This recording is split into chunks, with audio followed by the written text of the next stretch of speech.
এটা একটা হাঙ্গর কুমিরের লুটপাট। অন্তর্বর্তীকালীন সরকার একটা কোম্পানিকে পলিসির ওভারওয়েলমিং অপরচুনিটি ফ্যাসিলিটি দিচ্ছে। 14 মাসে তিনি কি পদক্ষেপ গ্রহণ করেছেন দুর্নীতি বন্ধ করার বিষয়ে? অনিয়ম দুর্নীতিতে নিমজ্জিত জ্বালানি খাত, এমন অভিযোগ দীর্ঘদিনের। বহু বছর ধরেই গোষ্ঠী স্বার্থে লুণ্ঠিত হয়েছে ভোক্তার অধিকার। অনিয়মের সেই দুষ্ট চক্র থেকে কতটা বেরোতে পারল এ খাত, সেই প্রশ্ন তাড়া করছে এখনো। সোমবার রাজধানীর সিরডাপ মিলনায়তনে জ্বালানি রূপান্তর নীতি নিয়ে দলগুলোর সঙ্গে সংলাপ আয়োজন করে ভোক্তা অধিকার সংগঠন consumers association of Bangladesh cab. সংলাপে রাজনৈতিক দলের নেতারা বলেন, অনেক প্রত্যাশা থাকলেও জ্বালানি খাতের দুর্নীতি ঠেকাতে ব্যর্থ হয়েছে অন্তর্বর্তী সরকার। এক্ষেত্রে যে লুটপাট, এটা একটা হাঙ্গর কুমিরের লুটপাট। অন্তর্বর্তীকালীন সে তো মোর দ্যান ফেইড, কারণ সে তো ওই শাসক গোষ্ঠীর রক্ষা করতেছে। তার করে আশা করে লাভ কি? সুতরাং এটা আমরা পাবো না। জ্বালানি খাতের দুর্নীতি, এইটার সাথে জড়িতদের বিচারের দাবি অনেক আগের। সেই বিচার কিন্তু এখন হচ্ছে না। আমি আজকেও সেই বিচার দাবি করি।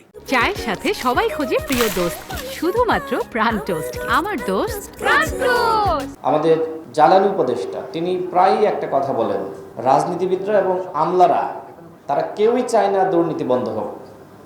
কিন্তু এই সরকারের 14 মাসে তিনি কি পদক্ষেপ গ্রহণ করেছেন দুর্নীতি বন্ধ করার বিষয়ে? মুখে শুধু দুর্নীতির বিরুদ্ধে বক্তব্য দিবেন, কিন্তু আপনি ব্যবস্থা নেবেন না। এই যে বিপুরা যে পরিমাণ সম্পদ লুট করেছে, সেই সম্পদের অধিকাংশই তো বাংলাদেশে গণমাধ্যমে প্রকাশিত হয়েছে। এই সম্পদ পাহারা দিচ্ছে উপদেষ্টাদের আত্মীয় স্বজন। এখন জ্বালানি উপদেষ্টা তিনি এত বড় বড় কথা বলেন, সারাক্ষণ দুর্নীতির বিরুদ্ধে বক্তব্য দেন, তিনি কেন ওই উপদেষ্টার আত্মীয় স্বজনের বিরুদ্ধে ব্যবস্থা নিতে পারেন না? রাষ্ট্রের দরকার ছিল যে এনার্জি সেক্টরে আপনি কম্পিটিশনের ভিতরে ন্যায্যতা নিয়ে আসবেন, পলিসি কনসিস্টেন্সি করবেন।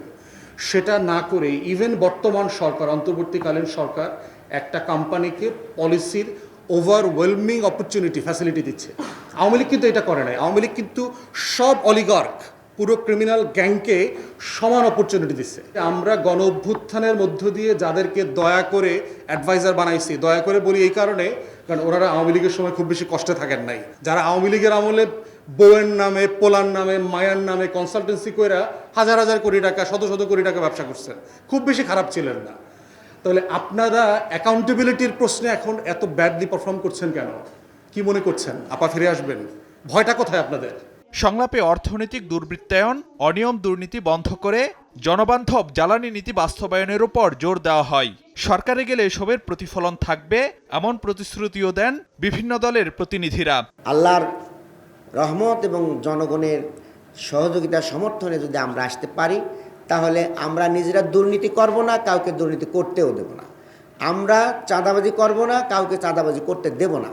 আমরা কোনো সরকারি প্রজেক্টের টাকা নিজেরা হাত দিয়ে নাড়াচাড়া করব না, নিয়ম মাফিক সেটা হবে। জনগণ যদি তাদের প্রত্যাশা অনুযায়ী কাউকে রাষ্ট্র পরিচালনার দায়িত্ব দেয়, তো সেই দায়িত্বের জায়গাতে আমার দলটি যদি আসে, তাহলে আমরাও এটা বিশ্বাস করি যে বাংলাদেশের যে ভৌগোলিক এবং একই সাথে যে আবহাওয়াজনিত যে অ্যাডভান্টেজটা রয়েছে, সেটাতে আমাদের দেশের প্রত্যেকটি বাড়ি কিন্তু একটি ছোট ছোট বিদ্যুৎ কেন্দ্রে পরিণত হতে পারে। জ্বালানি রূপান্তরের জন্য রাজনৈতিক রূপান্তরের উপর জোর দেন ক্যাবের জ্বালানি উপদেষ্টা। এই সরকার তো রাজনৈতিক দল থেকে আসেনি।